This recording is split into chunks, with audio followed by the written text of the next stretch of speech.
ಅವನಿಗಂತಿತ್ತು ಈ ಹೊಡಿ ಎಷ್ಟೈತ್ರಿ ಮಕ್ಕೋನಲ್ಲ ಎದ್ರಿ ಅನ್ರಿ ಹಾಸ್ಯ ಮಾಡ್ಸ್ರಿ ನೀನು ಮಕ್ಕೊಂಡಿದ್ದೀಯಲ್ಲ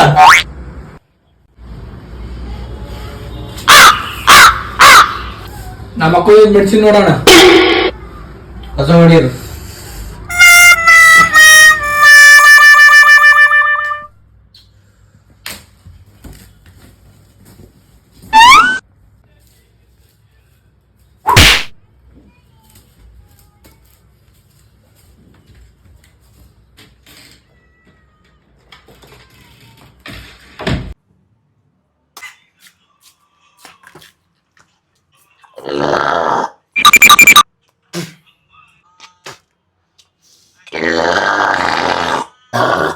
ಅಣ್ಣ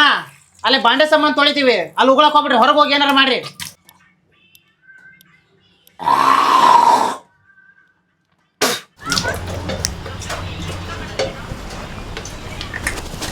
ಚಾಯ್ ತಾನೆ ಇಲ್ಲ ನಾಷ್ಟಕ್ಕೆ ಏನೈತ್ಲೆ ಉಪ್ಪಿಟ್ಟ ಬಂತೇಳಿ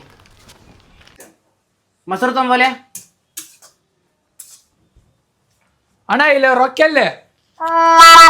ಅಲ್ಲೋ ಅವ ಹೇಳೋದು 11 ಗಂಟೆ ನಾವ ಕಸ ಹೊಡ್ಬೇಕು ನಾವ ಅಡಿಗೆ ಮಾಡ್ಬೇಕು ಬಂದ ಭಕ್ತ ಅದ್ ರೊಕ್ಕ ಎದಕ್ ತಗೊಂಡ್ ಕೇಳ